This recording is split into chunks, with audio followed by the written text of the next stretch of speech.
Hello and welcome to Alaska's Political Pipeline. I'm political reporter Will Courtney. Sitting down alongside me, former state senator Cliff Bishop. Welcome to the program, sir. Thank you. Welcome to be here. Yeah, so we're talking a little bit about your candidacy for governor right now. First question, why did you decide you wanted to run for governor? Yeah, that was pretty simple. That's a simple question.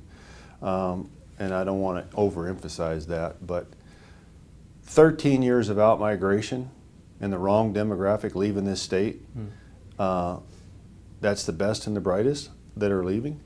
And my demographic is the fastest growing demographic. Nothing against us seniors. We're good members of society. We contribute to the state of Alaska, but we need those young people here for our workforce to make sure we've got Alaska residents in those good paying legacy Alaskan jobs. Yeah. Simple as that, huh? Yep, simple as that. So I want to expound on that a little bit, if you don't mind. Please.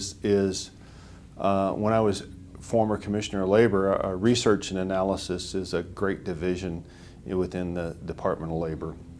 And we're hearing anecdotally why people are leaving Alaska, and that's because they're tired of the education funding fights, affordability issues, housing issues, and so I want to have research and analysis do an analytical exit survey, if you will, to prove up on the anecdotal stories we're hearing why people are leaving. And I've had young people tell me that if we don't right this ship going forward, they're leaving, you know, and so Idaho, I like to hold them up as an example. It's one of the fastest growing states in the West. They got good education, they got cheap electricity, right?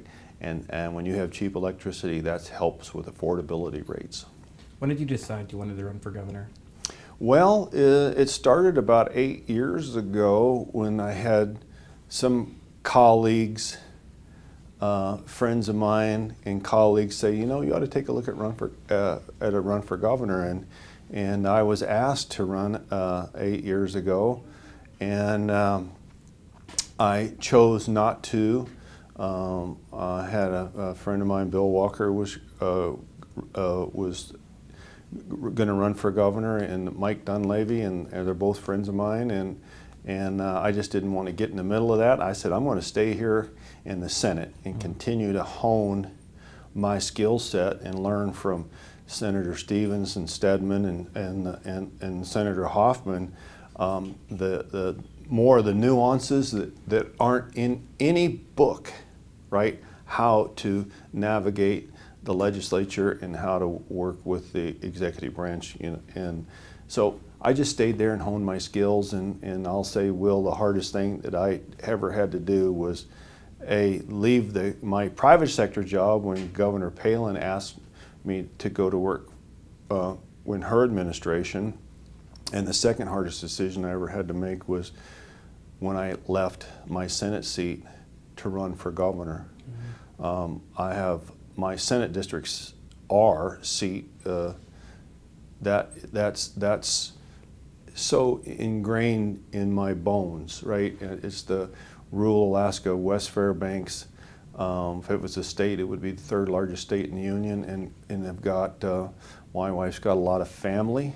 I have a lot of good friends, and you know, to do this job, you got to have a servant's heart. That's what finally Governor Palin guilted me with. You need to come down here and do your public service, and I said, okay, yes, ma'am, I will be there. But at the end of the day, you need a servant's heart to do this job. I love to help people, and here we are, almost 20 years later of being a Juneau. But I really struggled with leaving that Senate seat to come, and I didn't want to run for a re-election and quit midterm. It's better to step back, take a breather, let the voters vote who they want to represent them, not me running, quitting 2 years in and letting them pick somebody. Tell me a little bit about your experience as a former state legislator too. That's obviously something that is particularly interesting when it comes to this governor's race. You have several former lawmakers, one current lawmaker making the bid to, come to the highest office in all of Alaska, but also comes after 8 years of somewhat of a combative administration between the legislature. So tell me a little bit about what you see, your experience as a former state lawmaker. What does that really bring to your ticket? So can I add one more part to that Please. question? Yeah. I've got to talk about my executive branch experience first. Please. Because I've served 2 governors as the People's Commissioner of Labor. So, and having worked for both of them and know how the executive branch works, and then consequently went over to an open Senate seat, right? 2012, we had the decennial census in 2010, and there was an open Senate seat. I ran for that and won that. But the long and short of it is, and I don't want to forget this point, so I'm going to come right to it right now, is this. Juneau works on relationships, both in the executive branch and the legislative branch. And I'm someone that is known for not making people's cornflakes soggy. Okay? I don't have the gotcha moments. I've been a commissioner. I have sat at the end of that table in the powerful House Finance and Senate Finance committees with the chairmans holding the gavel. I've answered the tough questions. And when I went to the Senate, and then it was my turn with the gavels, I treated people with respect, no gotcha moments. If I had a hearing that was coming up and I had some questions that I wanted to ask, I would bring you into my office and I would ask you the hard questions and give you a little bit of a heads up, because this is coming. It's on the record. The people need to know it. We're going to put the dirty laundry right out there on the table, but I'm going to do it respectfully, and I'm giving you a chance to get your thoughts together. So I treat people with respect, and you talk to people that have worked with me, I think you'll find that is 100% accurate. Do you think that's something that's needed right now in Juneau? Absolutely. Why is that?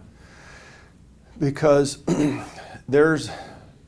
I've been gone. You asked me, how's it feel to be gone? The state is starving for leadership, right? And the one-man crusades went out in the 12th century. You can be a good leader, but you got to bring everybody along with you. If you got to look behind you, over your shoulder to see if anybody's following you, you're already sunk. When you can look to your right and you can look to your left, and people are lined up there with you, moving forward as a group, you're going to hit the marks. What particular attributes do you think the state needs when it comes to leadership? Somebody that's a good listener and somebody that works well with others. I mean, now, on any given day, you need 21 and 11 votes to move your agenda, and you don't know where they're going to come from out of the 60. So you treat people with respect. I'm not casting any dispersions on my friend Governor Mike Dunleavy, but I bring my skill set, I bring my style to Juneau as your next governor. And I've got a reputation of being able to work with people. So correct me if I'm wrong, you are running as an independent in this race, correct? No. You were not running as an independent? No. Correct me. You're running as a Republican? Yes. Okay. That's, No, and I don't mean that. No. There are 18 candidates, and I'm getting a little mixed up. No, So that's fine. You just get your cheat sheet there. yeah, this is definitely the cheat sheet. Well, let's just kind of go really a little bit back even more. When it comes to the ballot, the question that people are going to be asking is, why should I vote for this person? What's your pitch to voters before we start going into some of your particular policies? Sure. That's easy. That's a good question, and it's an easy question. It's there. As much as we get our message out, it's still not enough, right? Even 2 weeks out, there's going to be a ton of undecided voters. A week out, there's going to be a ton of undecided voters. There are going to be people driving to the polls calling their friend or calling their family, who do I vote for? Because people are busy. People are working 1 or 2 jobs, are single parents, getting meals ready, getting kids to soccer games, etc., etc. But I would just say this. I have the leadership ability to move this pathway forward. I don't make enemies. I'm somebody you can trust. I'm 68 years old. I've been married 50 years to the same wonderful wife, and she has a background in education. I'm rock solid, right? And our administration is going to go back to the old days that you're not going to, we're going to have a security desk, but the doors are going to be open. You walk in and you have a check-in with the front desk, you check in with security, and if I can get you in the queue, I'm going to get you in the queue, or one of my staff is going to get you in the queue. This is what I want to do. Governor Egan, friends of mine from Petersburg came for the gold medal tournament, and they had one of their players slipped on a banana peel and was in the Huskow in Juneau. So they only had 5 players, but now they only got 4. And they walked in and asked to have a meeting with Governor Egan, and they told him their plight, and the governor gets up, grabs his hat and top coat and says, "Come with me, boys." And Egan went and sprung him out of jail so they could have 5 to play in the gold medal tournament. No kidding. I'm old Alaska, you know, and I think sometimes we need to get back to that.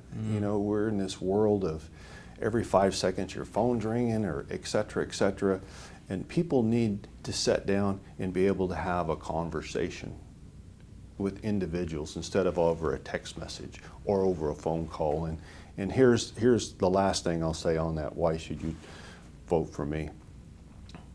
I know a lot of people, right? In the Senate, I was my staff. My biggest criticism from my staff was, "Boss, you see too many people." And I would say, listen, them people have spent $900 to come to Juneau. You know, $200, $300, $400 for a hotel room. I know a lot of people in this state. If they spend that kind of effort to get here, we're going to shoehorn them in our schedule somewhere. We're going to see them. And, you know, I'm an open book. I want to help everybody. There we go. Yeah. I think voters like to hear that too. Yeah. Open book. Yeah. Let's I don't get mad and take all my marbles home. Yeah, absolutely. Let's go over to policy now. Good. There's a couple of different top issues facing Alaskans this election. I want to ask you a little bit about some of those, but I think the biggest that we want to get an idea of is your top policy. You know, we've been asking every lawmaker a little bit, and not just lawmakers, but candidates, about what their top policy issue is. Sure. I'm going to give you the 4. Let's give it, yeah. Cheap energy, grow the economy, education, and fisheries. And Notwithstanding a myriad of other smaller stuff, but that's the 4 top ones. That's what we're going to talk about. And I think that's a lot of my questions that I actually have for you, so I'm looking forward to getting into those. But before we do that, tell me a little bit about why you chose those 4 to be your top issues. Because that's the flavor of the day. End of story. Yeah. Let's start with the economy. Cost of living. Coach, can we start with energy first? Sure, we can start with energy. Because it'll segue right into the economy. There we go. Perfect. Well, so energy and resource development, those two kind of go hand in hand in some Sure. way. So, and these are critical for the state budget, of course, too. So why don't you kind of just give me first any policy proposals, ideas on how to advance both of those different interests. Okay. So I'm going to start. I'm going to talk a lot. I'll talk about energy, and that'll answer a lot of the economy questions. Great. All right. Cheap energy. That's all I'm going to talk about. I'm going to talk about cheap energy until I'm blue in the face. Sure. Hopefully, we can get to affordable energy. I've been working energy for years, right? And I had a 4x8 whiteboard in my office in Juneau, and I had mapped out the energy policy for Alaska. And I've had energy people come to my office and look at that board and say, "When are you running for governor? Those are great ideas." And I said, guess what? None of those are my ideas.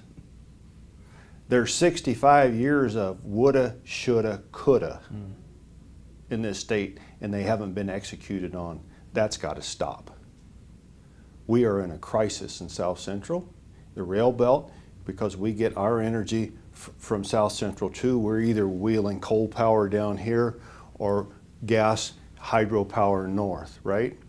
And we've got to fix we've got to upgrade the Dixon diversion. We've got to finish out the build out on the intertie, so now we have redundancy so we can wheel that power.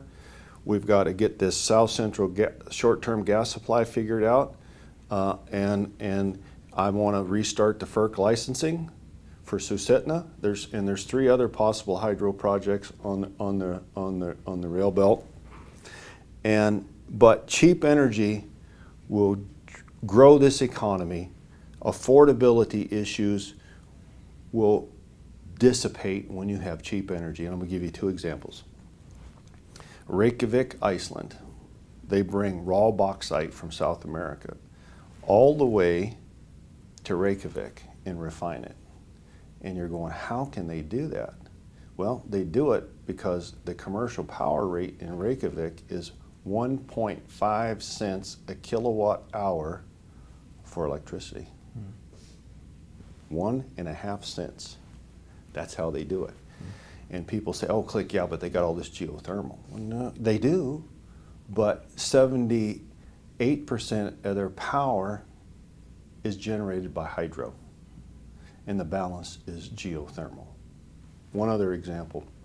So some of my Senate colleagues and I were in Idaho Falls, Idaho at the Nuclear Research Lab, where they test drive all the new nuclear power plants have to be test driven there before they can get a Nuclear Regulatory Commission license to start that plant. And small modular reactors are the buzz now, right? Have been for the last 5-6 years.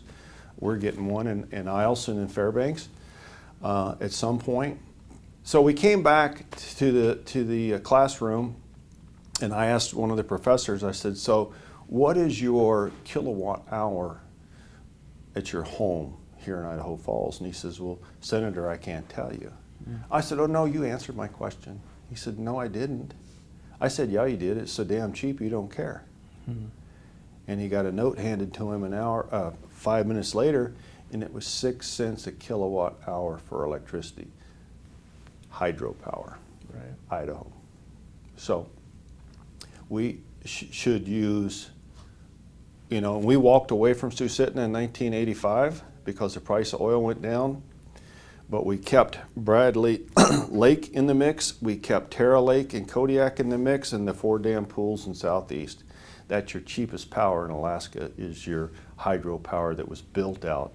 And if we would have kept Susitna on the burner and lived through the hard times there, but kept it moving forward, it's a nickel a kilowatt hour off the dam face if we'd have built it then today, and we wouldn't be fretting where we are right now.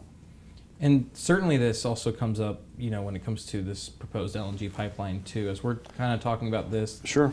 lawmakers are still trying to get an idea what the future of this tax proposal bill is. By the time this comes out, that could be dramatically different. But tell me a little bit about what you think about the LNG pipeline. We spoke a little bit beforehand. I mean, this has Sure. been talked about for decades now. What are Right. you kind of thinking needs to be advanced when it comes to LNG and this proposed pipeline?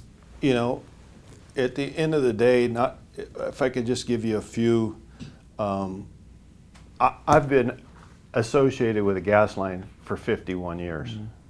I started as an operating engineer right out of high school, and we finished TAPS in 77, first oil, and my boss told me, he says, listen, the gas line pipe's going to be here in 6 months, and you're going to have another 2.5 years worth of work. Well, I'm still waiting for the first load, right? And I consequently work for Governor Tony Knowles pro bono and Governor Murkowski pro bono on manpower numbers, because I used to run my locals apprenticeship program. And so I've been through 5 iterations, long story short. If it's good for Alaska, if it's good for the Treasury, right, I'm good with it. Now, I do want to, it doesn't have the same value as oil over the life of the project as oil does, but I want to maximize the revenue to the Treasury to keep boosting up our permanent fund corpus. Meaning, I want to follow the Norwegian model on sell all the molecules that you can, you turn it into cash and get it working for you to protect that rainy day fund that Jay Hammond started, and use a much renewable hydro, other forms of renewable solar and wind to power the rail belt. So Norway, 98% of their power comes from hydro. There you go. We were talking a little bit about energy. You said your solution to energy is ultimately going to be hand in hand with making the price of the economy more stable, the cost of living, grocery prices, all that more affordable for Alaskans. Is there anything you want to expand on when it comes to particularly the economy? Thank you. So right now, you're familiar with, we're in a 61% rate increase in Fairbanks over the summer, right? February 28th, the world changed. The price of refined products went through the roof.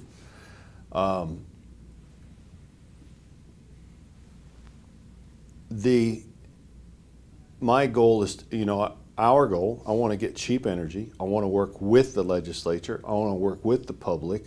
I want to get the social licensing with everyone to bring down the cost of energy. And I want cheap energy. Now, and it's large scale hydro or multiple hydros that gets to the same place, megawatts per hour. But when you can cut your light bill in half, and what do you pay for lights? You don't, let's say you pay $200 a month. In Fairbanks, we pay $400 to $600 a month in Fairbanks. Our degree days are a little bit longer and colder than South Central. But just think about this for a minute. If you can cut your rate in half, right, through cheap electricity, now you have just got a tax-free dividend for 12 months for a century. That's disposable income you can either save, tax-free dividend that you can put into an account and start your own little permanent fund, or use as you see fit to help offset other costs within your own portfolio. Now, large-scale mines need cheap electricity, especially when they're marginal to start with, right? And that's a fine example of Fairbanks. Thank God Fort Knox is there, because if it wasn't there as a baseload customer, our rates could go up another 40%. But the reason that mine was built was because we were close to the intertie and they could hook up, right? It was close to assets. It was close to infrastructure. Yeah. So cheap energy will float all boats in ways we don't even understand yet, because that will bring business to the state. And you were talking about the permanent fund as well. Something voters watch very closely is what their dividend is going to be valued at every year. This year looks to be about $1,200. With their energy bonus. Yes, correct, with the $200 in energy relief. Tell me a little bit about, obviously as a state lawmaker having some executive experience too, you understand the reality of how to get a PFD across the finish line at this point. What are your thoughts on any policy proposals, future of the permanent fund dividend under your tenure as governor? My tenure as governor will introduce a budget that's balanced, meaning I won't introduce a budget that's got a full statutory dividend in it. Now, if there's some manna from heaven that fell out of the sky and oil was $150 to $200 a barrel, like some people are talking, if this thing and if this issue in the Strait of Hormuz doesn't rectify itself, and we have the cash, we're certainly going to share excess funding in the Treasury for energy relief for Alaskans. Last few questions for you. Switching over gears pretty dramatically now. Let's go over to public safety. Something Alaskans, particularly I know a lot in South Central are watching very closely when it comes to public safety. Any policy proposals you have on public safety? Sure. Now, my numbers could be a little stale, and I apologize. I was going to make a call this morning to see if this data set was still accurate, but I didn't. So I'm going to go with this a 6-month-old number. Sure. We've got 72 vacant positions in the Alaska State Troopers as of December. We've got 16.8% vacancy factor across all state agencies, but those public safety positions, I want to do whatever I can working with the public safety. We got to put all our thinking hats on, and I have one pre-apprenticeship idea, but those positions need to be filled. You know, there are burnout situations that are happening because they're understaffed and are pulling more overtime hours. We need to be fully staffed on our public safety. We're a big state. We have a lot of need. So something I had talked to the troopers about when I was still senator is they had a program years ago, and I want to bring a pilot program back, especially for rural Alaska is where I want to start it. As an apprenticeship guy. I want to start in the middle schools with the troopers going in and the blue shirts, brown shirts talking about careers in public safety. The best public safety officers you can get, notwithstanding other folks that have went out there and done a marvelous job, is when you grow your own from the region and bring them in, they know the region. They've already got a leg up on anybody. They'll make your best pilots. If you've got to have, you know, if they need to be a trooper pilot or a brown shirt pilot, they know the country, they know the people, they know the region, they know the culture. I can't think of a better person than to grow your own from your own rural community to enforce public safety in rural Alaska, as one example. Yeah, absolutely.